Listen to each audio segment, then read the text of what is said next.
ओम श्रीपादवल्लभाय नमः.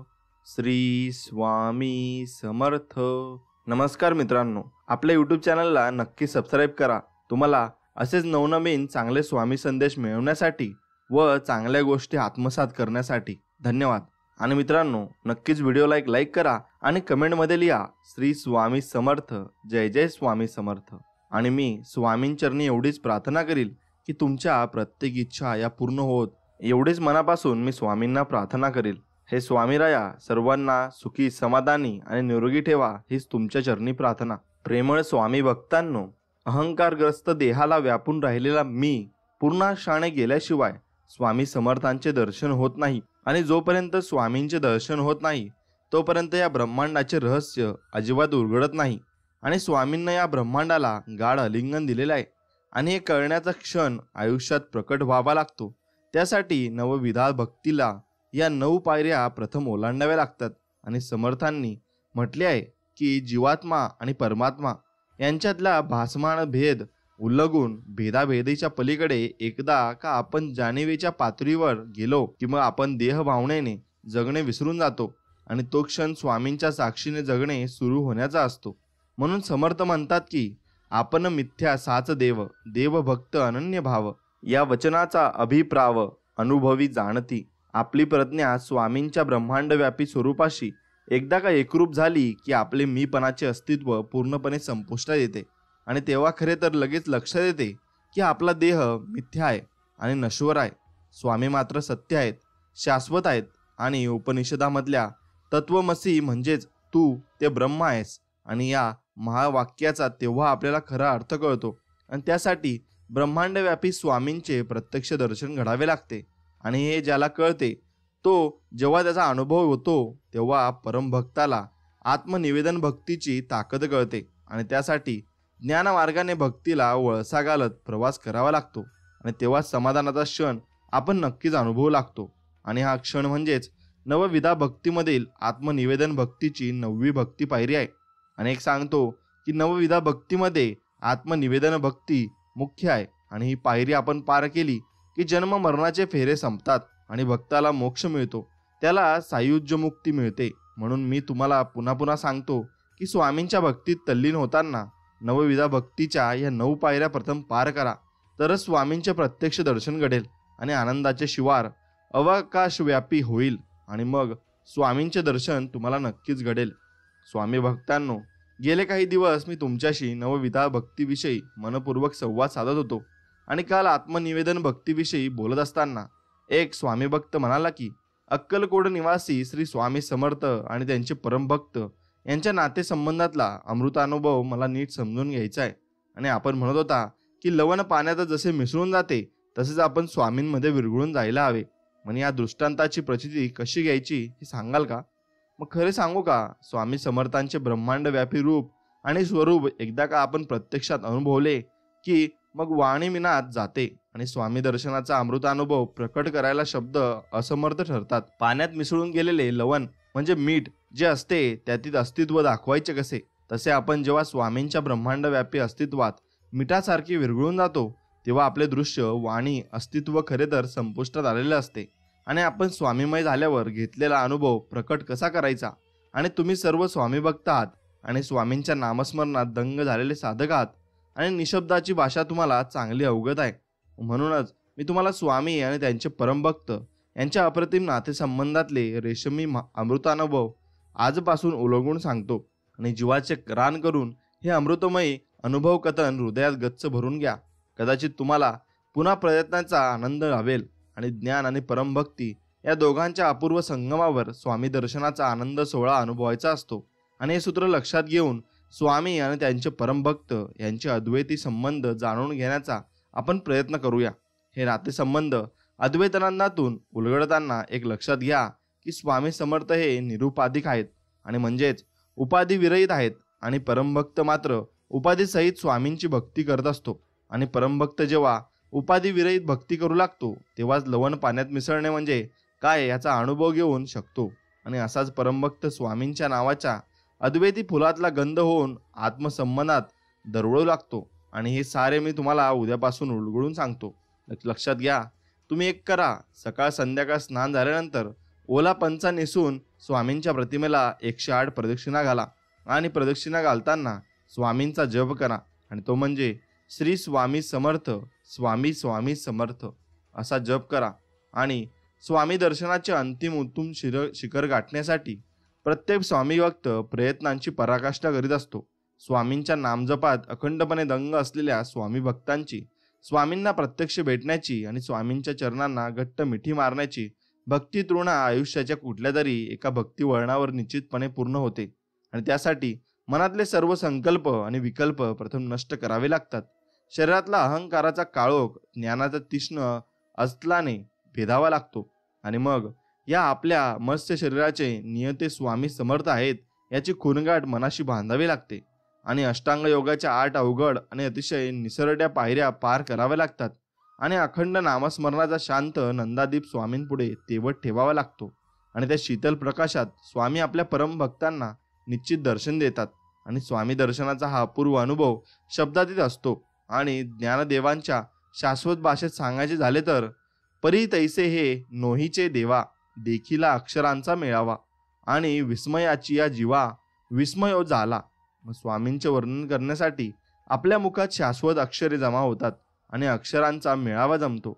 परंतु वर्णन करायला लागले तर लक्षात येते की स्वामी दर्शन वर्णना पलीकडचे आहे आणि खरे सांगायचे तर विस्मयालाही विस्मय वाटावा असा हा दर्शन सोहळा क्षणार्धात घडून गेलेला असतो. आणि आध्यात्मिक आनंद शेवटी व्यक्तिगणित वेगळा ठरतो आणि सांगायला गेले की शब्द भिजतात. आणि अध्यात्म मार्गावरल्या स्वामी भक्तांची स्वामी दर्शनाची अद्वैत कहाणी फार विलक्षण असते. स्वामी अस्तित्वात विलीन झाल्याशिवाय स्वामींचे दर्शन होत नाही आणि ही या कहाणीची संगती आहे. म्हणून माझ्या प्राणप्रिय स्वामी भक्तांनो, ही भक्ती कहाणी उलगडताना माझा मी बोलत नसेन एवढे मात्र जरा लक्षात असू द्या. सर्व ज्ञानेंद्रियांची अक्षर मेजवानी आता मी तुम्हाला कथन करणार आहे. जीवाचे रान करून हा स्वामी आणि परमभक्त ह्याचा अद्वितीय आनंद सोहळा तुम्ही आता ग्रहण करा आणि तुम्ही आता अनुभवा. स्वामी समर्थांची एकदा का कृपादृष्टी आपल्या परमभक्तावरून प्रेमाने फिरली की परमभक्ताच्या आयुष्याचा एकदम कायापालट होऊन जातो आणि वास्तविक हा परमभक्त एका रेखीवशा साधन मार्गावरून आपला भक्ती प्रवास करीत असतो आणि आपल्याच नामसाधनेत गर्क होऊन स्वामींच्या स्मरणात चालत राहतो. आणि त्या परमभक्ताच्या सद्भाग्याने स्वामींचे दर्शन त्याला होते आणि त्याचा दृश्य परिणाम असा होतो की त्याच्या भक्तीला अप्रतिम असा सुगंध सुटतो आणि परमभक्ताच्या आनंद दिशा एकदम उधळून निघतात, जणू बंद मोक्षापाशी येतो. यातून समजून घ्यायचा मुद्दा असा आहे की ज्या स्वामी दर्शनाची तृष्णा आपल्याला काळजापासून लागलेली असते ते आपल्या मनाचे वंचित स्वामी ओळखतात आणि स्वामीच आपल्यासमोर दत्त म्हणून उभे राहतात आणि त्या क्षणी आत्मस्वरूपाची ओळख होते. आणि ह्या साऱ्या अनुभवावरून तुमच्या आता लक्षात येईल की श्री स्वामी समर्थ आणि त्यांचे परमभक्त यांचे नातेसंबंध अतिशय जिव्हाळ्याचे असतात. मग द्वैतात रंगलेली ही भक्ती मूलतः अद्वैतात विलीन झालेली असते आणि पाऱ्यावरनं तरंग वेगळा दिसतो, परंतु हा तरंग पुन्हा पाण्यातच विलीन होत नसतो. मग त्याचप्रमाणे दृश्य रूपात परमभक्त जरी स्वामीहून वेगळा भासत असला तरी तो परमभक्त पाण्यावरल्या तरंगासारखा स्वामी रूपामध्ये पूर्णपणे विलीन झालेला असतो आणि तरंग ही पाण्याचीच निर्मिती असते. त्याप्रमाणे परमभक्ती ही स्वामींचीच निर्मिती असते आणि हे आपण जरा नीटपणे समजून घ्यायला हवे. तरंगाने पाण्याला गाढ आलिंगन द्यावे आणि फुलातल्या गंधाने फुलालाच कवेत घ्यावे. आणि त्याचप्रमाणे स्वामी आणि त्यांचे परमभक्त यांचे नातेसंबंध दृढ असतात आणि या दृढ नातेसंबंधांना आता आपल्याला तरल पातळीवर अलगदपणे उलगडायचे आहे. आणि स्वामी आपल्यासमोर आरसा म्हणून उभे राहतात आणि त्या आरशात आपण आपले भक्तिरूप न्याहाळू लागतो. तेव्हा लक्षात येते की स्वामींच्या संदर्भात आता नव्याने काही जाणून घ्यायचे नाही, कारण स्वामींनी आपल्या सर्व इच्छा शोषून घेतल्या असतात आणि स्वामींना जाणून घेण्याचा प्रवास तेथेच थांबतो. आपण आकाशाला कधीतरी नव्याने जाणून घेण्याचा प्रयत्न करतो का? मग तोच अनुभव स्वामी प्रत्यक्षात आपल्याला देतात आणि तेव्हा जे आत्मभान प्राप्त होते ते खरे तर स्वामींचे आशीर्वाद असतात आणि ते आशीर्वाद आपण लगेच घेतले पाहिजे. प्रेमळ स्वामी भक्तांनो, हे तुम्हाला ठाऊक आहे का की सूर्य पश्चिमेच्या काठावर मावळल्यावर दिवस संपतो आणि त्या क्षणी प्रवास मावळायला लागतो आणि मग सूर्यप्रकाश एक लख्खपणे नादणारे सर्व मत्स्य संदर्भ संपतात, परंतु रात्रीच्या गडद अंधारा का नाही तर अजून विळखा घातलेला नसतो, म्हणजे गडद अंधार अजून भोवताली पडायचा असतो. मग या मधल्या स्थितीला संधिकाल म्हणतात आणि त्या वेळेला वातावरण तिन्ही सांजा दाटू लागतात आणि लख्ख उजेडाचा दिवस आणि काळोखमाकली रात्र या दोघांमधील रंगणारी जी दुसर वेळ असते, त्यावेळी वरल्या निळाभोर आकाशाची स्थिती तुम्ही डोळे भरून अनुभवा. ते स्वामींचे मूर्त रूप आणि स्वरूप हा जो विचार तुम्ही समजून घेण्याचा प्रयत्न करा. कारण त्या आकाश स्थितीला परमेश्वराचे पारमार्थिक रूप म्हणून अध्यात्मात संबोधले जाते आणि स्वामी तर परमेश्वराचे अवतारी रूप होते. म्हणून तुम्हाला सांगतो की स्वामींचे रूप आणि स्वरूप प्रत्यक्षात अनुभवण्याचा आकाश साक्षी क्षण तोच असतो. आणि दिवस आणि रात्र या दोन स्थितीतला मधला क्षण स्वामी दर्शनाचा क्षण असतो. आणि त्या वरल्या भव्य आकाशात स्वामींची पदचिन्हे नक्षत्र स्वरूपात उमटलेली दिसतात. आणि या नक्षत्र पावलांचा तुम्ही प्रथम अनुभव घ्या. आणि आपला श्वास घेतो, नंतर उच्छ्वास सोडतो, हे तर शरीरात पण असेपर्यंत सतत चालूच असते. आणि हा श्वास आपल्याला त्यामध्ये मोजता येणार नाही असा एक सूक्ष्म काळ असतो आणि तो शुद्ध काल म्हणून संबोधला जातो. आणि तो क्षण जर आपण नेमका पकडला आला तर परमेश्वरी अस्तित्वाच्या खुणा उमजू लागतात. आणि तो सूक्ष्म काळ आणि तिन्ही सांजेच्या वेळेला प्रकट झालेली आकाश स्थिती यांच्या मिलनबिंदूशी स्वामी दर्शन घडते. आणि अनुभव ज्यांनी ज्यांनी घेतला आहे त्यांना हे सारे लक्षात येईल. आणि सांगायचा मुद्दा एवढाच की स्वामींच्या भव्य रूपाचे दर्शन निश्चितपणे घडते. माझ्या प्राणप्रिय स्वामी भक्तांनो, स्वामी समर्थांचे ज्ञान अस्तित्व शब्द मर्यादांच्या पलीकडे नांदते आहे. आणि त्यामुळे स्वामींचे प्रत्यक्ष दर्शन झाल्यावर सुद्धा त्यांचे वर्णन करायला शब्दज्ञान अपुरे पडते. आणि याचे भान स्वामी दर्शनाचा अपूर्व सोहळा भोगलेल्या सर्वच परम भक्तांना येते.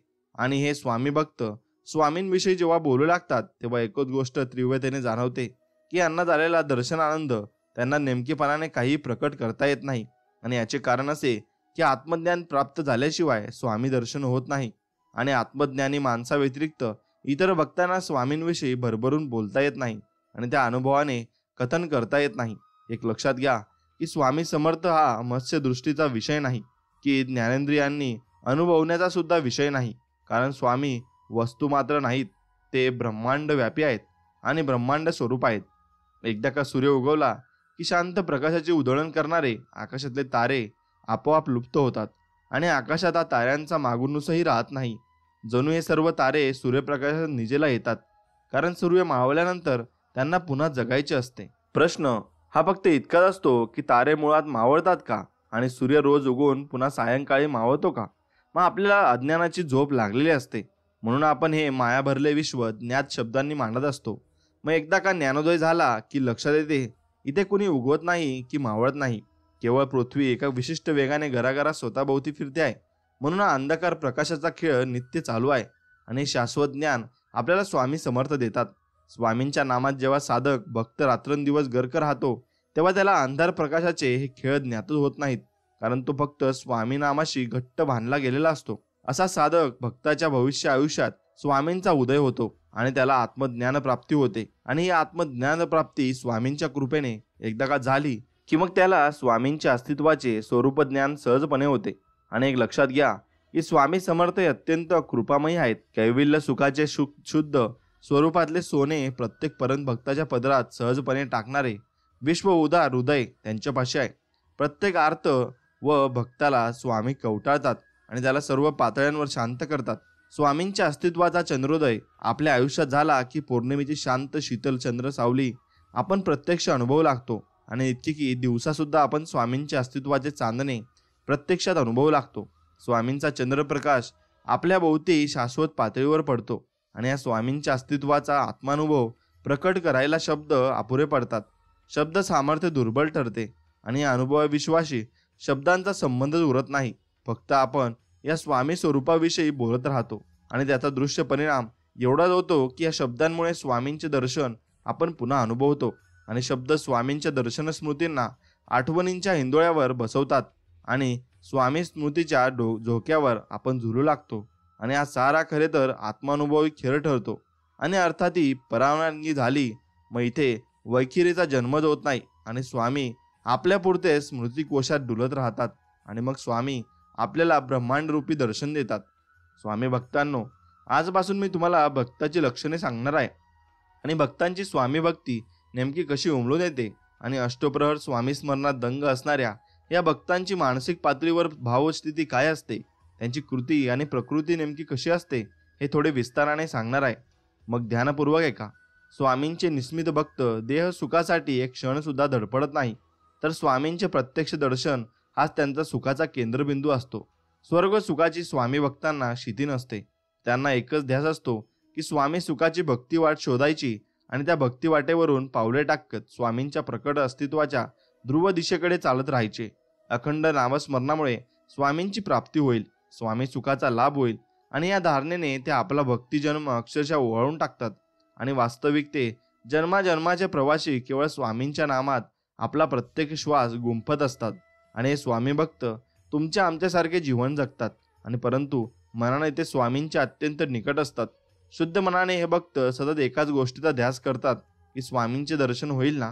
मग अशा परमभक्तांनी केवळ स्वामी नामाच्या बळावर अविद्येचा नाश केलेला असतो आणि हे स्वामी भक्त ज्ञान मार्गाने आपली भक्ती पावले टाकत राहतात आणि मानसिक पातळीवर त्यांनी प्रपंचाला आणि प्रापंचिक वृत्तीला हुसकावून लावलेले असते आणि संकल्पांचा चिखल आणि त्यांची नष्ट करून टाकलेला असतो.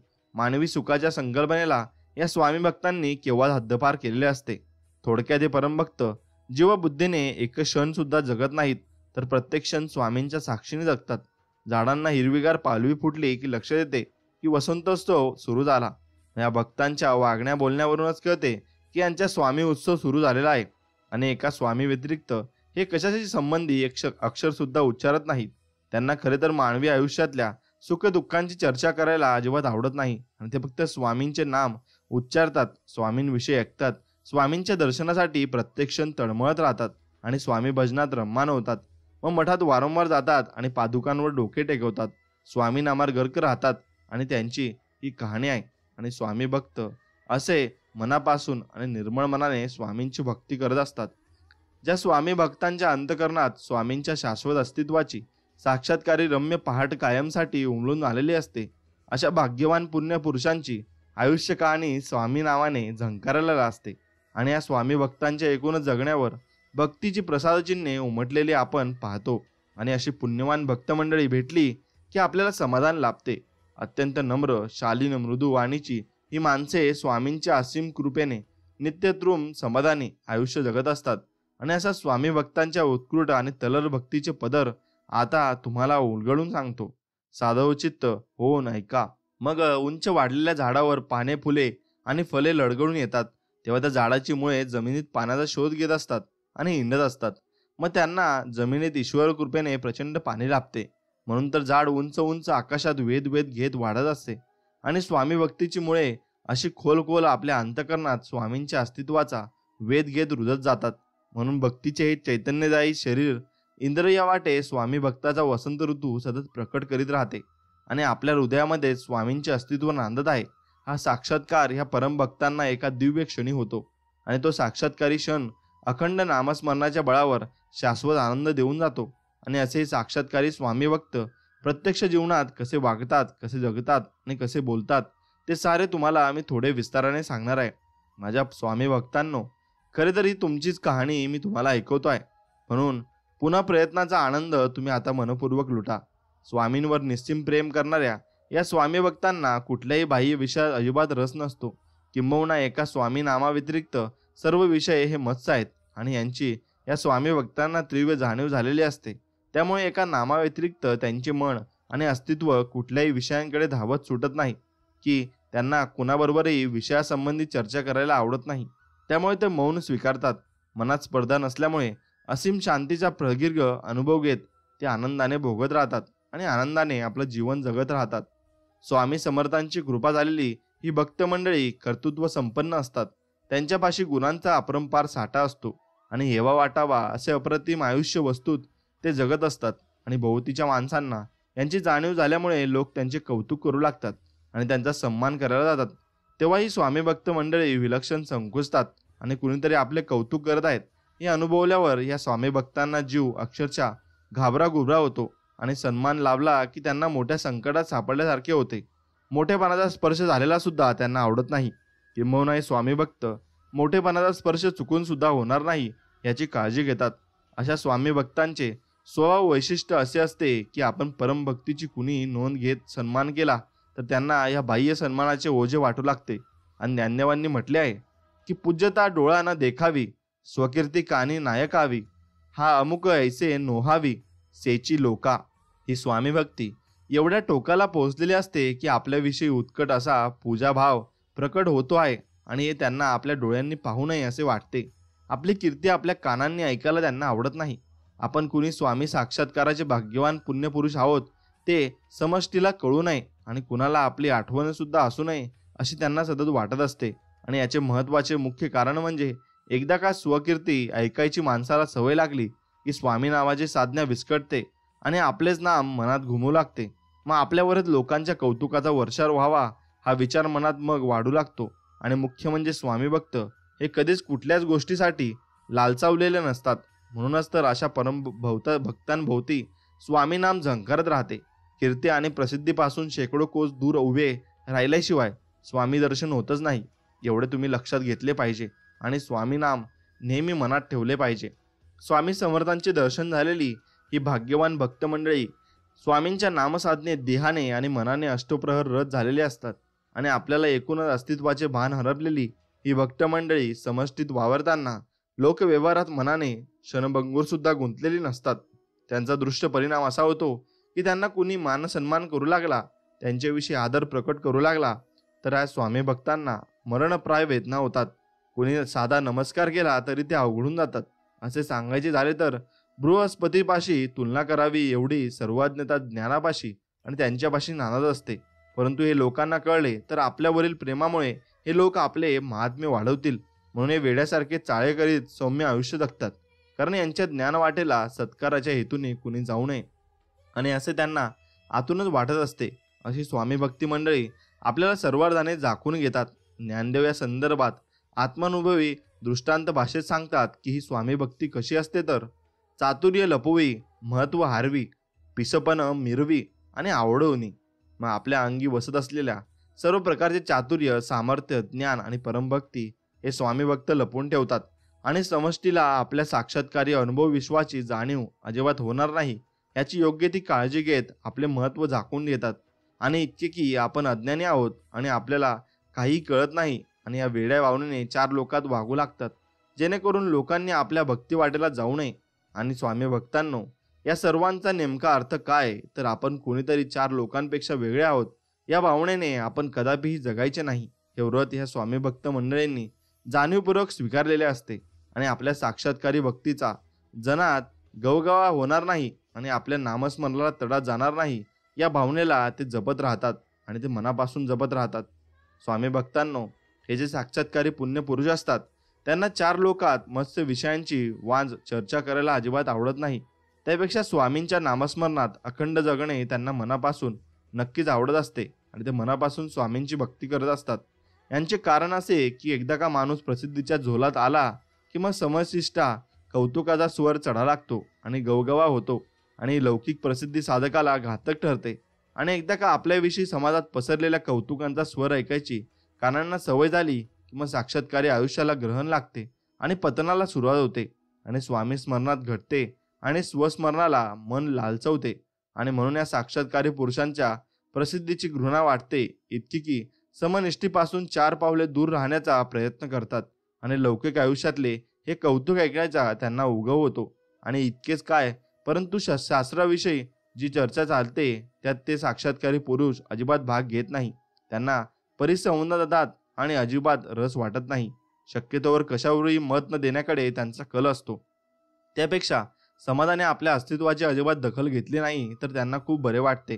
आणि आमस्वयंकीयांनी चार हात दूर ठेवले तर यांना अधिक समाधान वाटते. लहान होऊन जगणे त्यांना अधिक आवडते आणि आपल्याला काही कळत नाही हे मत सर्वांचेच व्हावे अशी त्यांची तीव्र इच्छा असते. म्हणून ते साक्षात्कारी पुरुष काय करतात तर अज्ञानाचे पांघरून घेऊन जगत राहतात आणि जेणेकरून कुणाचे लक्षच जाऊ नये आणि आपण प्रसिद्धीच्या झेतात येऊ नये. आणि प्रत्यक्ष स्वामींशी नित्य संवाद साधणारे हे भाग्यवान पुरुष. परंतु मनोकामना काय तर ज्ञानदेव म्हणतात, हा जितू ना नोहो हे लोककल्पी येणे भावे, मग तैसे जिने होवावे ऐसी आशा. हा साक्षात्कारी पुरुष जिवंत आहे की मेला आहे अशी समष्टीने शंका व्यक्त करावी असे अलीम आयुष्य हे प्रत्यक्षात जगू लागतात. आणि आपली कुणीच दखल घेऊ नये ही भावना या साक्षात्कारी पुरुषांची असते. आणि असे पुरुष हे स्वामींच्या भक्तीत तल्लीन होऊन जातात आणि स्वामींविषयी त्यांना दुसरं काही दिसत नाही. प्रसिद्धीची आणि लौकिक यशाची एकदा का माणसाला जिंक चढली की मूळ उद्देशाला तडा जातो आणि हे सूत्र या साक्षात्कारी पुरुषांना पूर्णपणे ज्ञात असते. म्हणून हे पूर्ण देह आणि पुण्य देह 4 लोकांपासून दूर राहणे प्रथम पसंत करतात. आणि अशा स्वामी भक्तांच्या रंध्रातून स्वामी नामाचे काही झंकारत असते की हे नामस्मरण झाकले जाऊ नये, आणि असं त्यांना मनापासून वाटत असते. प्रसिद्धी नामस्मरणाची ही रंध्रे ब्रुंजवते आणि स्वकर्तृत्व श्रेष्ठ आहे आणि या भावनेला प्राणप्राणाने जोपासू लागते आणि याचे भान या सत्पुरुषांना असते. म्हणून हे श्रेष्ठ स्वामी भक्त मनाशी ठरवतात की आपण अनाम अवस्थेत जगायचे. आणि या संदर्भात ज्ञानदेव म्हणतात की माझे असतेपण लोपी नावरूप हारपो मज झंजे वासिपे भूत जात. मग प्रसंगी लोक मला पूर्ण विसरले, माझे नावगाव पुसले गेले आणि माझे अस्तित्व लोप पावले तरी हरकत नाही, परंतु मी कुणी साक्षात्कारी पुरुष आहे हे मात्र लोकांना कळू नये. कारण मी कुणीतरी श्रेष्ठ व्यक्ती समाजात वावरत आहे असे लोकांना कळले तर उगीच माझ्याविषयी आदरयुक्त भीती लोकांच्याच मनात निर्माण होईल आणि मी आकारण लोकांच्या कौतुकाचा विषय होईल आणि प्रसिद्धी माझा देहभाव वाढवायला लागेल आणि म्हणजेच आपोआपच स्वामी संवाद तुटेल. म्हणून लोकांना माझे आयुष्य मृतवत वाटणे अधिक चांगले आहे. आणि माझ्या स्वामी भक्तांनो, असे ते सत्पुरुष म्हणून एकांतात राहणे पसंत करतात आणि लोकांशी संवाद साधण्यापेक्षा स्वामींशी बोलावे, स्वामींवरच जिव्हाळापार प्रेम करायला त्यांना आवडते. आणि ज्ञानदेव म्हणतात, किंबहुना ऐसी चिन्हे जया देखीसी मग जाण तया ज्ञानेसी सेज जाहाली. अशी स्वामी नामात दंग असणारी माणसे लोकांपासून दूर जातात. ही चिन्हे ज्यांच्या अंगावर उमटतात ती पुण्यवान माणसे ज्ञानाच्या राज्यात वावरत असतात आणि ती स्वामींशी एकरूप होऊन जातात. नाम त्यांना घेरते आणि ते नामरूप होऊन जातात आणि मग ते फक्त नामाशी जोडलेले असतात आणि त्यांना सर्व काही आपल्या आयुष्यात प्राप्त झालेले असते आणि त्यांना फक्त एकच नाम गोड लागते आणि ते म्हणजे स्वामी समर्थांचे. आणि स्वामी समर्थांचे नाम त्याला गोड लागायला लागते त्याला मग कशाचीही चाहूल राहत नाही. एक लक्षात घ्या की स्वामींचे परमभक्त स्वामींच्या प्रत्यक्ष दर्शनाने एवढे संतोष पावलेले असतात की मानवी आयुष्यातल्या देहाला आणि मनाला सुखावणाऱ्या मत्स्य सुखाला ते पूर्णपणे दूर ठेवतात. आणि देहसुख तात्कालिक आहे आणि याची साक्षात्कारी पुरुषांना पूर्ण जाणीव झालेली असते आणि तात्पुरती प्रसिद्धी क्षणभराचा आनंद देते, परंतु एकदा का त्या प्रसिद्धीचा सवय लागली की अज्ञानाचा आणि अहंकाराचा न भेदता येणारा काळोख बहुते असा काही दाटून येतो की माणूस आंधळा होतो आणि साक्षात्कारी क्षण संपुष्टात येतात. म्हणून प्रसिद्धीपासून आणि माया भरल्या फसव्या संदर्भापासून सदपुरुष शेकडो योजने दूर राहतो आणि आपला स्वामी दर्शनाचा सुखद अनुभव तो कुणाला सांगत नाही आणि आपली भाग्यकुंडली कुणापुढेही मांडत नाही. आपल्या वाणीने तो आपला सर्वश्रेष्ठ स्वामीनाभाव कधीही कथन करत नाही. मग याचे महत्त्वाचे कारण असे की तुम्ही एकदा का या अनुभवांना वाच्यता दिलेत की जमा केलेल्या पुण्याला ग्रहण लागते आणि पुण्य तयाला जाते. म्हणून असा हा स्वामी भक्त माणूस काय करतो तर आपल्या साक्षात्कारी आयुष्याला पूर्णपणे झाकून टाकतो आणि आपले जगणे तो कुणाला सांगत नाही की आपल्या पुण्यकृत्यांचा ध्वज तो फडकवत ठेवत नाही. ज्ञानदेव म्हणतात, परोपकारू ना बोले न मिरवी अभ्यासिले न शके विकू जोडले स्फीर्ती साठी. शेतकऱ्याने आपल्या शेतातले बी जमिनीतून झाकून टाकावे तसा हा पुण्यवान स्वामी भक्त आपल्या हातून दडलेले दान आणि जमा केलेले पुण्य झाकून टाकतो. केलेले उपकार कुणालाही ज्ञात होणार नाहीत याची तो पूर्ण काळजी घेतो. आणि वेद उपनिषदांपासून शास्त्र दर्शनाचा अभ्यास केलेला असला तरी तो आपला अभ्यास आणि आपले ज्ञान 4 लोकात चुकून सुद्धा मिरवत नाही आणि आपला 4 लोकात गौरव व्हावा म्हणून जमा केलेले पुण्य ती विक्रीच होणार नाही आणि काढत नाही. आणि थोडक्यात सांगायचे तर स्वामी भक्तांनो, यातून आपण समजून काय घ्यायचे तर स्वामी भक्तांची नेमकी कृती कशी असावी आणि प्रत्येक स्वामी भक्ताने स्वतःला कसे झाकून घ्यावे एवढे जरी जमले तरी नामस्मरण जीव वितळल्याशिवाय राहणार नाही, एवढे लक्षात घ्या. आणि आपण अशीच निर्मळ मनाने स्वामींची भक्ती केली पाहिजे. आणि देखाव्यासाठी तर अजिबात स्वामींची भक्ती करू नये. देखाव्यासाठी भक्ती केली तर स्वामी ती भक्ती अजिबात ते घेत नाही आणि ते स्वीकारत नाही, एवढं लक्षात घ्या. आणि स्वामींची भक्ती ही निर्मळ मनाने केलेली स्वामींपर्यंत पोहोचते. आणि तुम्ही अगदी मनापासून भक्ती करा आणि मनापासून तुम्ही स्वामींचे चमत्कार अनुभवाल. आणि स्वामींचे चमत्कार तुम्हाला जर एकदा अनुभवायला मिळाले तर स्वामी तुम्हाला नक्कीच दर्शन देतात.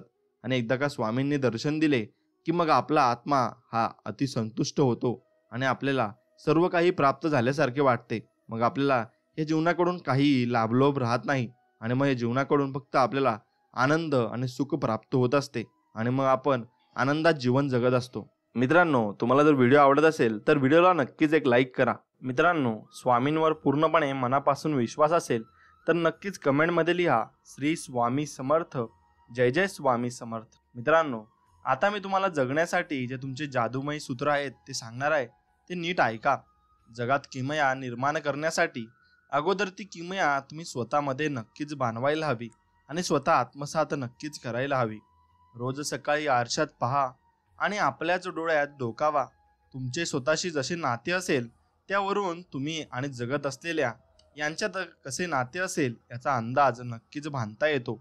लक्षात ठेवा की शांतता आणि एकांत याची आस तुम्हाला नेहमीच असते आणि शांतीतूनच स्वतःबद्दलची जाण निर्माण होते. आणि ब्रेज पास्कल या फ्रेंच गणितज्ञाने म्हटले होते की एका खोलीत एकट्याने शांतपणे बसण्याच्या असमर्थतेतूनच माणसासमोर असलेल्या सगळ्या समस्या उद्भवल्या आहेत. आणि तुम्हाला गुंतागुंत हवीशी वाटते ती आवड मागे टाका आणि भल्या पहाटे स्वतःला स्थिरपणातून बुडवून टाका आणि जेणेकरून तुम्ही स्वतःला पुन्हा एकदा समजून घेऊ शकाल.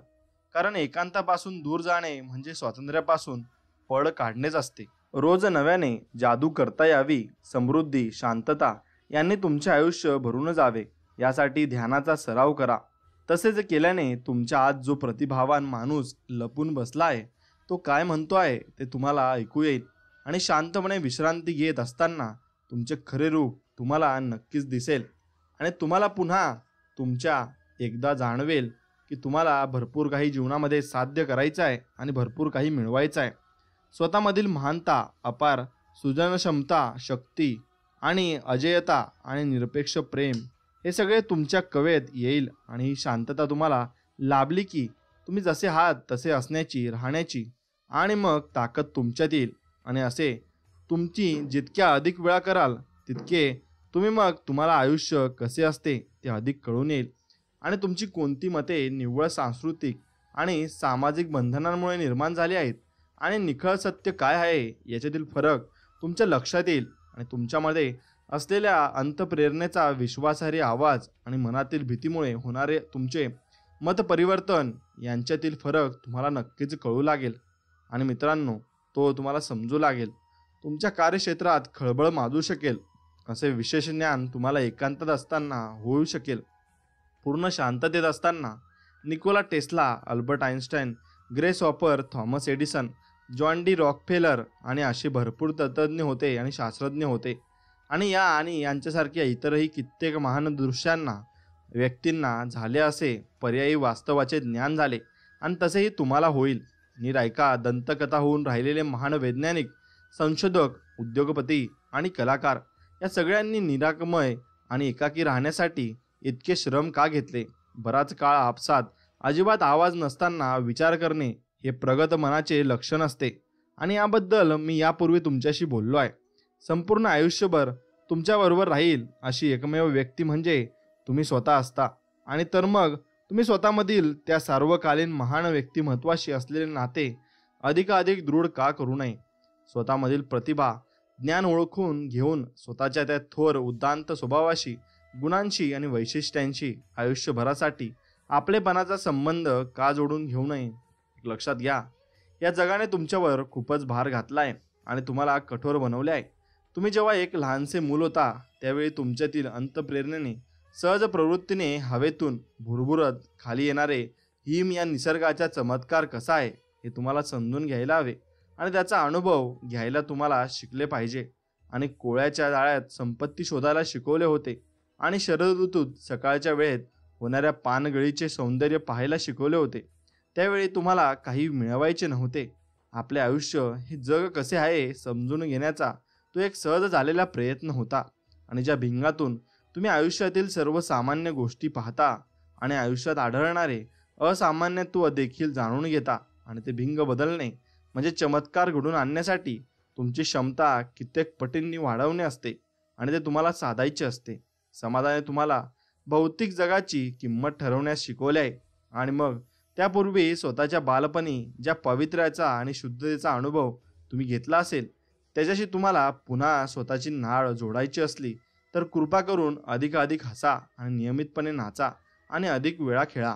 मी तुमच्यासाठी आणि तुझ्यासाठी अनेक चांगल्या गोष्टी घेऊन येतोय असे वचन भविष्यकाळाने दिले जाईल. रात्रभरात काहीही घडू शकते हे फॉरेन्स कोने शीन या गूढ वाद्याचे शब्द आहेत आणि दिवसभर तुमच्या आसपास घडणाऱ्या आश्चर्यकारक घटनांना, चमत्कारांना लगेच प्रतिसाद द्या आणि तुमच्या अंगावरून जाणाऱ्या वाऱ्याची झुळूक, एकमेकांच्या मागे धावणाऱ्या खारी आणि जे संगीत ऐकल्यावर तुमच्या डोळ्यातून आसवे वाहतील असे संगीत इत्यादी, त्यामुळे तुमची मानसिक शक्ती वाढेल आणि तसेच तुम्ही राजेशाही थाटात राहू लागाल आणि तुमच्या सकाळच्या साधनेमुळे तुमच्या आयुष्यात अधिक चमत्कार होऊ लागतील आणि स्वतःचे वार्षिक उत्पन्न वाढावे यासाठी किंवा तुमची एकूण संपत्ती वाढावी यासाठी तुमचे आरोग्य आणि आयुष्य यांचा जगण्याचा दर्जा कधी खालावून देऊ नका.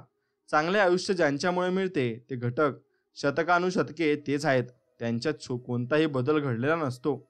उदाहरणादाखल आपली प्रगती होत असल्याची जाणीव, स्वतःमधील सामर्थ्य व क्षमता यांचा फायदा करून घेता येणे आणि तुमच्याकडून उत्कृष्ट उत्पादकतेने काम करून घेणे आणि तुमच्या कामाचा समाजाला, मानवतेला उपयोग होणे आणि जी सकारात्मक विचार करणारी माणसे तुमचा आनंद वाढवतात अशा माणसांची चांगले संबंध निर्माण होऊन टिकून राहणे आणि दिवसभर कृतज्ञतेच्या भावनेने काम करत असताना तुमच्यातील चैतन्याचे पोषक करणारा काळ यांची नावे घेता येतील.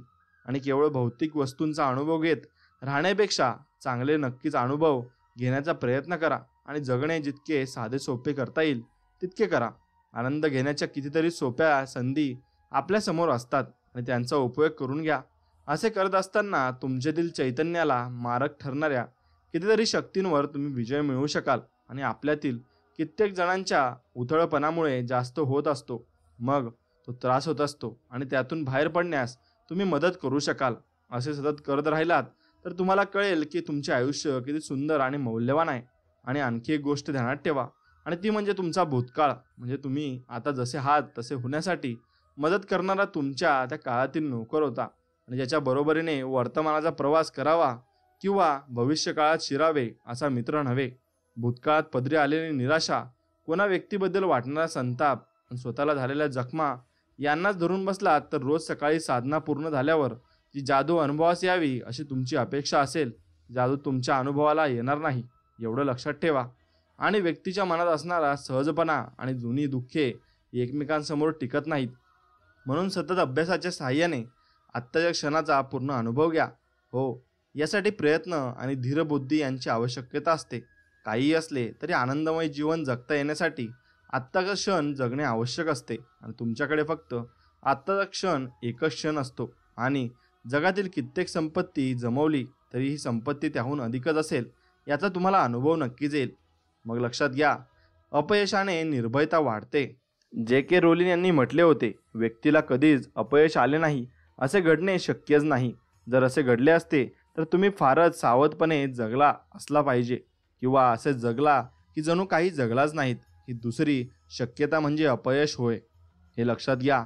लोक काय म्हणतील, मला नकार मिळाला तर मी काय करू, आणि मी असे काही केले तर तो मूर्खपणा ठरेल, या भ्याडपणाच्या विचारांखाली तुमच्या आतमध्ये असलेली प्रचंड महत्त्वाकांक्षा आणि अफाट कल्पनाशक्ती दबून जाऊ देऊ नका. नकाराच्या व भयाने तुम्ही स्वतःला पांगडे करून ठेवा आणि किंवा तुमच्या मनात असलेल्या विचारांप्रमाणे वागून जगाला आश्चर्यचकित करा. पण या दोन्ही गोष्टी तुम्ही करू शकणार नाही. या कमालीच्या गुंतागुंतीच्या युगात नियती तुमचे लक्ष वेधून घेऊ इच्छिते आणि आयुष्याचे वास्तव आहे. तुमच्या मनाप्रमाणे एखादी गोष्ट घडली नाही तर त्याला स्वतःचे अपयश असे नाव देऊन स्वतःमध्ये असलेल्या मोठेपणाला, तेजाला नाकारू नका.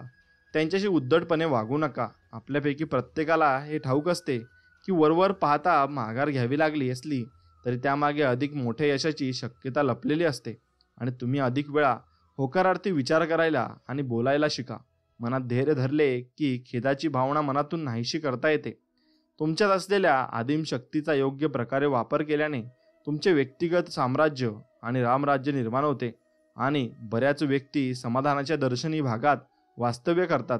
म्हणजे मला असे म्हणायचे आहे की त्यांना असे वाटते की ते असे म्हणतात की ते समाधानी आहेत, पण वस्तुस्थिती अशी असते की ते दुःखीच असतात. त्यांनी स्वतःच्या मनातील स्वप्नांना अजिबात न्याय दिलेला नसतो आणि स्वतःमधील अंगभूत मानवी गुणांकडे ते पूर्णपणे दुर्लक्ष केलेले असते आणि त्यांचा संपूर्ण जगावर जो प्रभाव पडू शकला असता तो अगदीच नगण्य पातळीवर आणून ठेवलेला असतो. आणि खरे तर त्यांना याहून बरेच काही करणे शक्य झाले असते आणि या सगळ्याला ते असा वैचारिक तार्किक मुलामा देतात की आपल्याला जे काही मिळेल त्यात आपण समाधानी राहायचे असते. होय, तुम्हाला आयुष्यात जे काही मिळाले असेल त्याबद्दल तुम्ही अपार कृतज्ञ राहावे. पण आपण असाही विचार करू शकतो की त्यांनी स्वतःमध्ये असलेल्या अंगभूत क्षमता आणि शक्ती यांच्याकडे पूर्ण दुर्लक्ष करून आणि त्या गुणांना, क्षमतांना, शक्तींना ओसाड माळ रानावर टाकून पुढच्या सगळ्या वाटा बंद करून ठेवलेल्या आहेत. आणि त्यामुळे होते असे की ते इतके गुणप्रसंपन्न असूनही त्यांचे व्यक्तिगत स्वातंत्र्य आणि त्यांच्याकडे येऊ शकणाऱ्या सार्वभौमत्वाच्या सगळ्या शक्यता नष्ट होतात. आणि आपल्या आयुष्यातील जादूच्या नगरीत प्रवेश करण्यासाठी तुम्ही 4 सृजनशील साधनांची माहिती करून घेतली पाहिजे.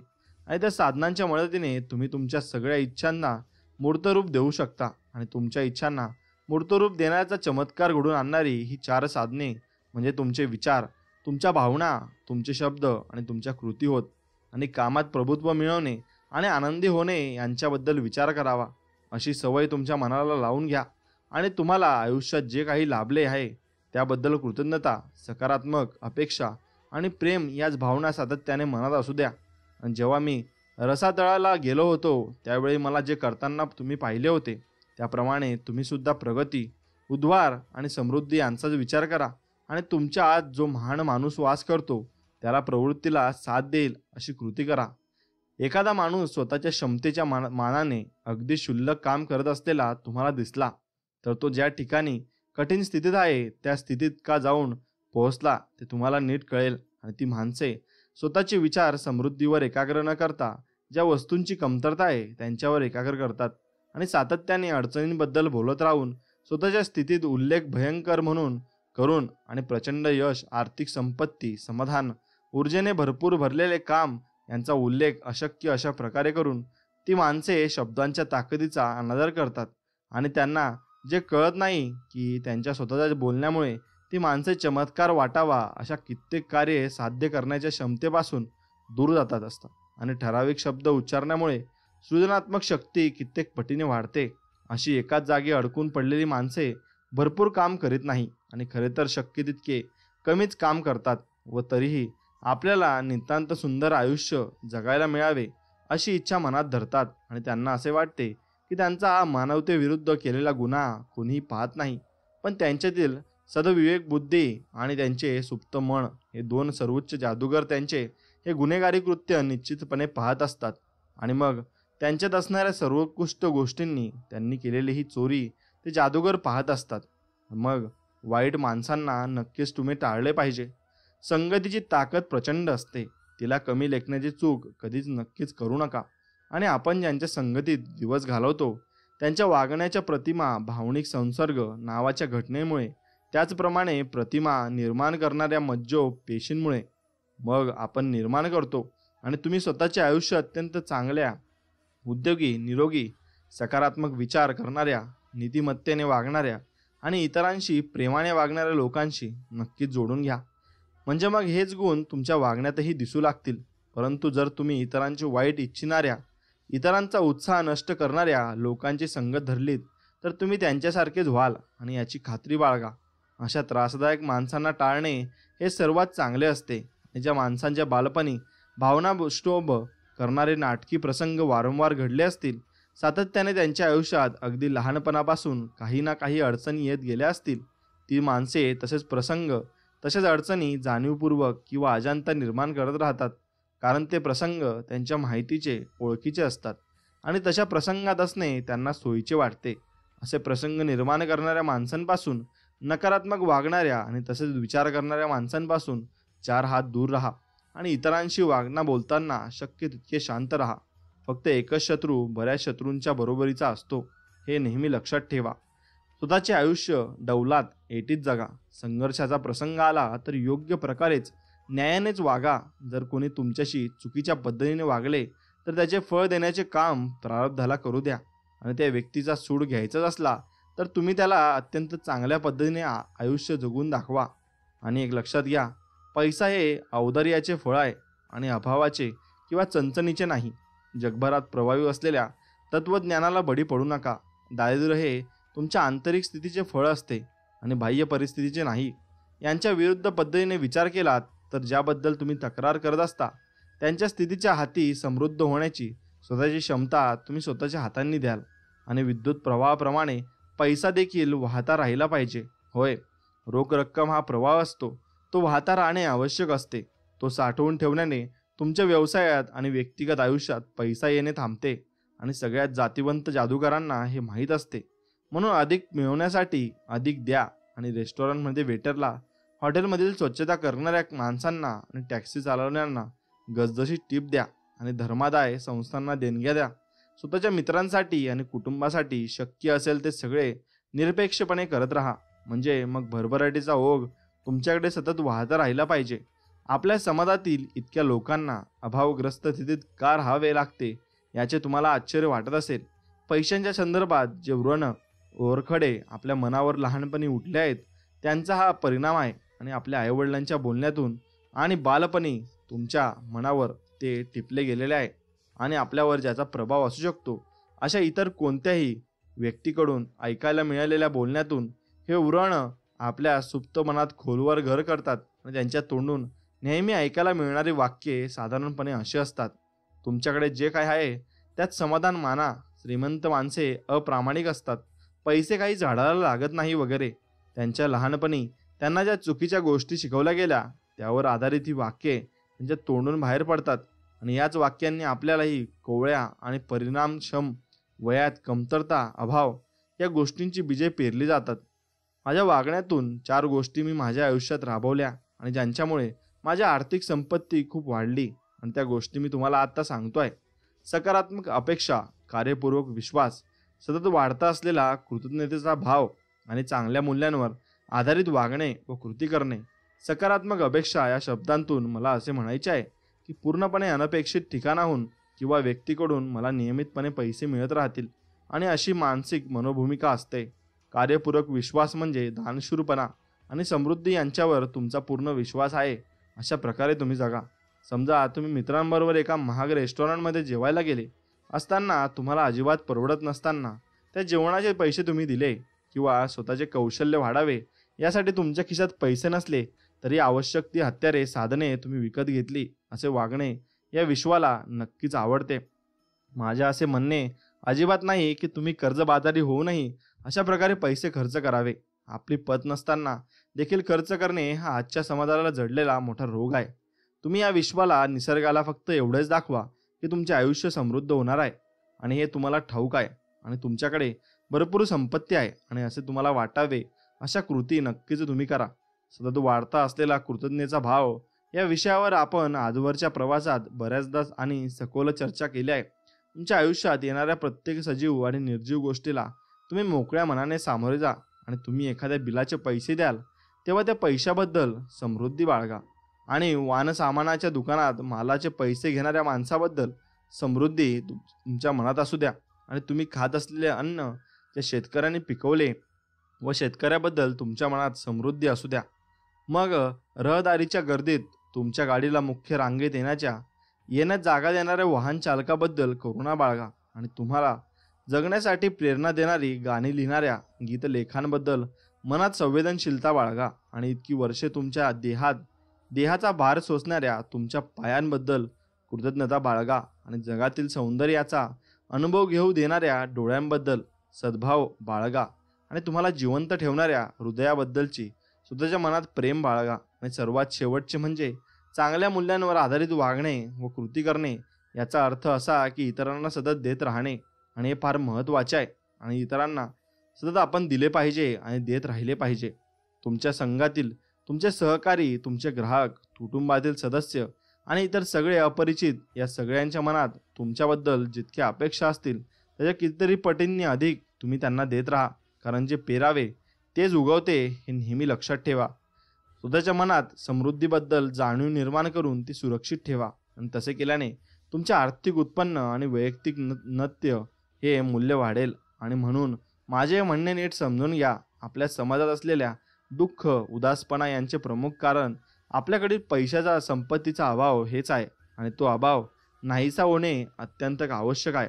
एक लक्षात घ्या, निरोगीपणा असला की जादू घडवून आणण्याची तुमची शक्ती खूप वाढते आणि तुमच्यामध्ये एक अलौकिक शक्ती निर्माण होते आणि तुम्ही पूर्णपणे ती शक्ती वापरू शकता. पहाटे लवकर उठून व्यायाम केला की आरोग्यपूर्ण जीवन जगता येते आणि ही अत्यंत महत्त्वाची कृती एकदा करून झाली की तुमच्या ज्ञानेंद्रियांचे कार्य चांगल्या प्रकारे होऊ लागते, शरीरातील ऊर्जेची पातळी वाढते आणि शरीर सुदृढ होऊन त्याची सगळी कामे व्यवस्थित होऊ लागतात आणि आत्मशक्तीचा विकास होतो. आणि हे सगळे घडल्यामुळे तुमची दिवसभरातील सगळी कामे करण्यास तुम्ही सुसज्ज होता. आणि तुम्ही नियमितपणे हा सकाळचा व्यायाम करायला सुरुवात केली की एखाद्या दिवशी व्यायाम करायचे राहून गेले तर तुम्हाला अस्वस्थ वाटू लागते आणि व्यायामाची सवय तुम्ही लावून घेण्याअगोदर रोज असेच वाटत असे हे आता तुमच्या लक्षात येते, परंतु तेव्हा ते जाणवले नाही, कारण शरीराला आणि मनाला त्याची सवय झालेली होती. मग उत्कृष्ट शारीरिक आणि मानसिक आरोग्य असणे ही खरी संपत्ती आहे. आणि ज्याचे आरोग्य चांगले नसते ती माणसे ते आरोग्य मिळवण्यासाठी सगळे आयुष्यभर प्रयत्न करत राहतात आणि त्यांचे प्रयत्न हे कितपर्यंत चांगले ठरतात हे त्यांनाच ठाऊक असते. स्वतःची समृद्धी वाढत राहावी यासाठी आरोग्य सुधारणे हा देखील एक मार्ग आहे. जेव्हा तुमचे शारीरिक आरोग्य आणि तंदुरुस्ती पूर्णपणे चांगली होते, तुमचा आहार आवश्यक तेवढ्या पातळीला राखला जातो आणि झोपेचे वेळापत्रक अचूक होते आणि त्याप्रमाणे पाळले जाते व शरीर वृद्धत्वाकडे जाण्याची प्रक्रिया मंदावते, तेव्हा तुमच्या आत असणारे तुमचे सार्वभौम अस्तित्व आणि तुम्ही यांच्यात एक सुंदर नाते निर्माण होते आणि त्यामुळे तुमच्या प्रतिभेला धुमारे फुटतात आणि तुम्ही अपार करुणेने साऱ्या जगताकडे पाहता. आणि या सगळ्यांचा एकत्रित परिणाम म्हणून तुमची आर्थिक संपत्ती वाढते आणि समाजासाठी तुम्ही बरेच काही देऊ शकता. आणि इतरांना मदत करणे इतके चांगले आकर्षक दुसरे काहीच नसते, एवढे लक्षात घ्या. तुमची जीवन जगण्याबद्दल ओलेली आणि असलेली मानके जागतिक दर्जाच्या समकक्ष व्हावी इतकी वर न्या आणि तुम्ही प्रत्येकाला मदत करा. तुम्ही तुमची पहाट व्यतीत करण्याच्या पद्धती आणि जगण्याची गुणवत्ता सातत्याने विकसित करत राहा. खेळाचा दर्जा अधिकाधिक सुधारत राहणे हे उत्कृष्ट खेळाडू असण्याचे एक चिन्ह आहे. आणि जेव्हा तुम्ही एखाद्या उंच शिखरावर चढून जाता तेव्हा जवळपास असलेली त्याहून उंच शिखरे तुम्हाला खुणावं लागतात. आणि स्वतःच्या आयुष्यात खूप आनंददायी बदल घडून आल्यानंतर काही दिवसातच माणसाच्या मनातील आनंदाची पातळी पूर्वीच्या म्हणजे सर्वसाधारण पातळीला येते आणि त्याला हेडोनिक ॲडॉप्टेशन असे म्हणतात. आणि ती एक मानसिक घटना असते.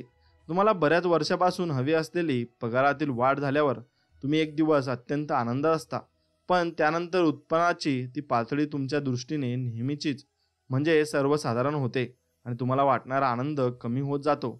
आणि दुसरे उदाहरण म्हणजे तुम्ही नवीन अपार्टमेंटमध्ये राहायला गेलात आणि त्या इमारतीच्या शेजारीच रेल्वे गाड्यांची रूळ आहेत आणि त्यामुळे तेथे खूप आवाज येतो, परंतु काही दिवसांनी तुम्हाला त्या आवाजाची इतकी सवय होते, तुम्हाला गाड्यांची ती खडखड ऐकू येईन अशी होते.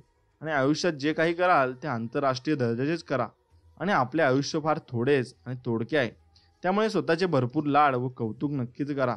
आणि तुम्ही अशा प्रकारे स्वतःची अशी काळजी घेऊ लागल्यानंतर तुमचे इतरांशी, तुमच्या कामाशी, पैशाशी आणि संपूर्ण जगाशी असलेले नाते अंतर्बाह्य बदलून जाते आणि ते नाते अधिक वरच्या पातळीला जाते, कारण स्वतःच्या बाहेरील जगाशी असलेले तुमचे नाते हे तुमच्या आतमध्ये वास करणाऱ्या स्वतःशी असलेल्या नात्यांपेक्षा वेगळे असू शकत नाही, एवढे लक्षात घ्या. तुम्हाला शक्य होतील तितकी चांगली पुस्तके विकत घेऊन वाचा आणि त्या गुंतवणुकीपासून तुम्हाला कित्येक पटीने अधिक परतावा नक्कीच मिळेल. सर्वोत्कृष्ट दर्जाचे अन्न पदार्थ खा. जर तुम्हाला या क्षणी एखाद्या उत्कृष्ट रेस्टॉरंटमध्ये जाऊन तेथे मिळणारे अप्रतिम असे स्टार्टर सलाद खाणे शक्य झाले असेल, मग तर तिथे जाऊन तेवढेच खा. आणि तुमच्या गावात, शहरात तुमचा आवडता क्रीडा संघ असला तर त्याचे संघाचे बरेच सामने कुठेतरी मागे बसून पाहण्यापेक्षा त्या संघाचा एकच सामना अगदी जवळून पहा. तुमच्या शहरातील सर्वोत्कृष्ट हॉटेलमध्ये जाऊन तेथे फक्त एक कप कॉफी पिऊन या आणि तुम्हाला शक्य असलेली सर्वोत्कृष्ट गाडी घेऊन चालवा. तुम्हाला आनंद देणारे संगीत रोज ऐका. मी तुम्हाला शिकवल्याप्रमाणे कलादालनात जा आणि तेथे असलेल्या महान कलाकारांच्या कलाकृती पाहताना त्या महान कलाकारांच्या सृजनक्षमतेचा, त्यांच्या कलाविषयक जाणीवांचा आणि तुमच्या आत्म्याला स्पर्श होईल इतक्या शक्य तितके फुलांच्या सहवासात राहा. आणि दृष्ट्या व्यक्ती ज्या विश्वाला स्पर्श करून येतात त्या विश्वाचे दर्शन तुम्हाला फुलांच्या सहवासामुळे होईल. आणि महान संत, साधू पुरुष, रोगातून बरे करणाऱ्या व्यक्ती स्वतःच्या जवळ फुले कशासाठी ठेवतात असे तुम्हाला वाटते. मग तुम्हाला जे हवे असेल ते निर्माण करण्याची शक्ती तुमच्यात फुलांमध्ये मुळे येते आणि फुलांमुळे तुम्हाला सर्व काही कळते. मित्रांनो, मनापासून केलेल्या प्रेमामुळे मिळणारा आनंद शाश्वत टिकतो, एवढे लक्षात घ्या. शक्य असेल तेव्हा इतरांशी प्रेमाने वागा. विल्यम पेन यांच्या नावे उद्धट केले जाणारे एक वाक्य असे आहे, हे आयुष्य मला एकदाच मिळणार आहे, त्यामुळे माझ्याबरोबर असणाऱ्या माणसांशी मी प्रेमाने वागू शकणार असलो तर तसे मला आत्ताच करू द्या आणि ते लांबणीवर पडायला नको, कारण हा क्षण माझ्या आयुष्यात पुन्हा कधी येणार नाही. आणि या वाक्याने माझ्या आणि माझा संपूर्ण आयुष्याचे किती भले झाले ते शब्दात सांगणे अशक्य आहे. आणि तुम्हाला एखाद्या व्यक्तीचा किती अभिमान वाटतो हे त्या व्यक्तीला तुम्ही दोघे जिवंत असताना सांगून टाका. मी एका माणसाला भेटलो असताना त्या माणसाने मला सांगितले की अमुक एका माणसाला केवळ पाहण्यानेच त्याला खूप आनंद होतो. आणि त्याचे कारण मी विचारल्यावर तो म्हणाला, मी माझ्या आयुष्यात इतकी मृत माणसे पाहिली आहेत की एखादी जिवंत व्यक्ती पाहणे ही विशेष बाब असते आणि आपला शेवट कधी होणार आहे हे कोणालाच ठाऊक नसते. त्यामुळे दुसऱ्यांवर मनापासून प्रेम करण्याची संधी मिळाली तर ती लगेच साधावी. आणि दुसऱ्यावर प्रेम करण्याइतके चांगले आणि महत्त्वाचे आणखी काहीही नसते. स्वतःविषयी चांगले वाटण्यासाठी इतरांना मदत करणे आणि दुसऱ्याच्या ओठांवर हास्य फुलावे म्हणून आपण काहीतरी करणे हे एक माणूस म्हणून आपले कर्तव्य असते. एखाद्या व्यक्तीला आनंदी करण्यासाठी आपल्याला फारसे काही करावे लागत नाही. ते कळल्यावर तुम्हाला कदाचित आश्चर्य वाटेल. आणि तुम्हाला ज्यांच्याविषयी महत्त्व वाटते त्यांना मैत्रीच्या प्रेमाच्या भावनेने 4 ओळींचे पत्र लिहावे. आणि ज्याला तुम्हाला मदत केली असेल त्यांना धन्यवाद देणारे पत्र लिहावे. आणि ज्या कोणी काही चांगले काम केले असेल त्याला त्या कामाबद्दल गुणग्रहण करणारे पत्र लिहावे. कोण काय म्हणेल, आपले पत्र कोणाला आवडेल नाही तर असा विचार न करता तुम्हाला जे काही चांगले वाटत असेल ते पत्रातून व्यक्त करा. आणि आपल्यात इतरांशी रस घ्यावा अशी अपेक्षा न करता तुम्ही इतरांमध्ये ते करत असलेल्या चांगल्या कामांमध्ये रस नक्कीच घ्या. तुम्हाला भेटणाऱ्या प्रत्येक माणसाकडे तुम्हाला शिकवण्यासारखे सांगण्यासारखे काहीतरी असतेच आणि ते त्यांच्याकडून समजून घ्या. कदाचित त्यांच्या मनात असलेल्या स्वप्नांच्या पूर्तीसाठी त्याला तुमचा आधार किंवा मदत हवी असू शकते. असे पण असू शकते. एक लक्षात घ्या, पृथ्वीवरील स्वर्ग ही एक अवस्था आहे, ठिकाण नव्हे. आपल्या आसपास जे काही आश्चर्यजनक घडत असते त्याविषयी जाणून घ्या.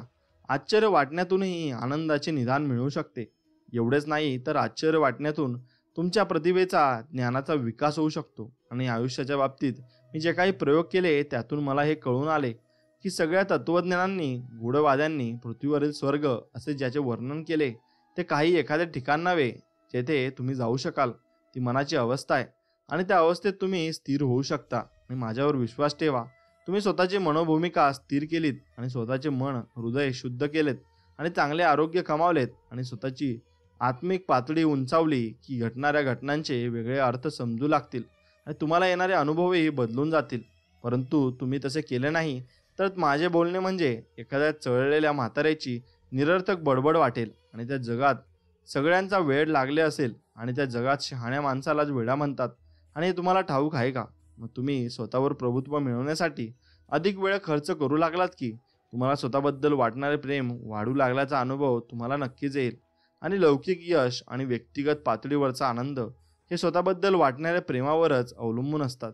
आणि तुमच्या आत नांदणाऱ्या अस्तित्वाची किंमत तुमच्या लेखी फारशी नसली की मग तुम्हाला शंका, संशय, भीती, असुरक्षितता भेडसावू लागतात. आणि तुमच्या लहानपणी आसपासच्या लोकांनी तुम्हाला तुमच्याबद्दल जे काही सांगितले असेल त्यामुळे तुम्ही स्वतःमध्ये असणाऱ्या धैर्याची मात्रा कमी मानू लागता. आणि तुमची स्वतःची महानता तुम्हाला पटेनाशी होते आणि तुमच्या मोठेपणाला मर्यादा पडत असतात. आणि तुमचे स्वतःबद्दल असलेले भरपूर काही चुकीचे विचार तुम्ही मनातून काढून टाकलेत आणि इतरांवर तुम्ही प्रेम करणाऱ्या आड येणाऱ्या भावनिक जखमांकडे दुर्लक्ष केलेत की मग मी ज्या वास्तवाबद्दल नव्याने बोलतो आहे त्या वास्तवाची तुम्हाला जाणीव होईल. आणि ते नेहमीच तेथे होते, पण ज्या रंगीत चष्म्यातून तुमच्याकडे जगाकडे पाहत होतात त्या रंगीत चष्म्यामुळे तुम्हाला ते दिसत नव्हते. इतकेच आहे. मग ते जाणून घ्या आणि ते बघून घ्या. उद्याचा दिवस हे बक्षीस आहे, तो तुमचा हक्क नाही. धैर्याने वागणे लांबणीवर टाकू नका आणि मनातील शांततेचा भंग होऊन देऊ नका. तुमचे आयुष्य क्षणार्धात होत्याचे नव्हते होऊ शकते. मी एक आशावादी व्यक्ती आहे आणि मी सगळ्यांना आशा वाटत हिंडत असतो. मी वास्तववादी देखील आहे. अपघात, आजारपण, नुकसान, मृत्यू या घटना रोजच घडत असतात, पण त्या घडणारच नाहीत असे धरून चालणे हा मानवी स्वभाव आहे. मात्र सगळे शहाणे तत्वज्ञ आपल्या अस्तित्वाचे क्षणभंगुत्व आपल्या सगळ्यांना समजून देण्याचा प्रयत्न करत असतात. आणि या ज्ञानाच्या सोबतीने आपली मरणधारणीयता समजून घ्या. आणि ठराविक काळ जगल्यानंतर आपल्यालाही मृत्यू येणार आहे. आणि लक्षात असू द्या, रोजची सकाळ गेली की आपल्या मृत्यूच्या आणखी जवळ गेलो आहोत हे समजा. आणि तुमच्यात असलेली बुद्धिमत्ता आणि इतर देवदत्त कौशल्ये जगापुढे येऊ द्या आणि या सगळ्याच प्रवासाचा आनंद घ्या. तुम्ही मोठे प्रसिद्ध होत असताना मजेत असा, पण बरेच लोक सुंदर जादूभरे मजेचे आयुष्य जगणे लांबणीवर टाकतात आणि शेवटी ते इतके म्हातारे होतात की या सगळ्यांसहित आयुष्याचा उपभोग घेणेही त्यांना शक्य होत नाही. आणि आयुष्य ह्या भवदात्त प्रवास आहे आणि आपण सगळ्यांनाच या प्रवासात कठीण प्रसंगांना तोंड द्यावे लागते आणि आपले मन त्यात दुःखी होते. पण तरीही साधारणपणे आयुष्य चांगलेच असते. प्रत्येक नायकाच्या गोष्टीत एक खलनायक असतोच आणि त्याच्या जोडीला एक रसाळ पण शोकात्मक कहाणी असते.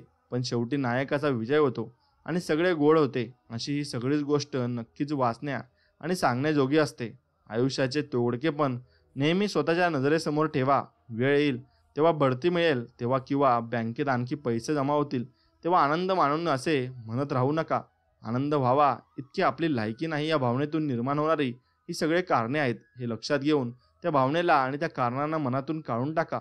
आणि मग तसे केल्यावर तुम्हाला यशाची उंच शिखरे पादांकृत करता येतील. आणि उद्याचा दिवस हे फक्त पोकळ आश्वासन आहे, ती वस्तुस्थिती नाही. आजच्या सकाळचा आनंद साजरा करा आणि या पृथ्वीवरील मिळालेल्या आणखी एक दिवसाचा योग्य प्रकारे उपभोग करून घ्या. समजून उमजून धोका पत्करा, मात्र त्यामागे संरक्षणाची व्यवस्था सज्ज ठेवा. आणि आजचा दिवस आपला शेवटचा दिवस आहे अशा प्रकारे जगत असताना त्या वागण्याचा तोल आपण जणू काही अनंत काळापर्यंत जगणार आहोत या विचाराने सांभाळा. म्हणजे जेव्हा शेवट येईल तेव्हा आपण एखाद्या महान नायकाने जसे जगावे तसे जीवन जगलो याचे समाधान तुमच्या मनात असेल आणि तुम्हाला त्या जगण्याचा आनंद मिळू शकेल. आणि त्यात तुम्ही स्वामी समर्थांची नेहमी सेवा करा आणि स्वामी समर्थांचं नामस्मरण नक्कीच करा. त्यामुळे तुम्हाला देवाची अनुभूती येईल आणि देवाचे चमत्कार तुम्हाला पाहायला मिळतील. मित्रांनो, स्वामी समर्थांचं नामस्मरण केल्याने सर्व तुमच्या इच्छा मनापासून नक्कीच पूर्ण होतील. मित्रांनो, व्हिडिओ जर आवडला असेल तर नक्कीच व्हिडिओला एक लाईक करून चॅनलला सबस्क्राईब करा आणि कमेंटमध्ये श्री स्वामी समर्थ लिहायला विसरू नका. आणि तुमच्या मित्रांना हा व्हिडिओ शेअर करा. तोपर्यंत भेटूया नवीन एक व्हिडिओमध्ये. जय श्रीराम, जय श्री हनुमान, श्री स्वामी समर्थ, जय जय स्वामी समर्थ. धन्यवाद.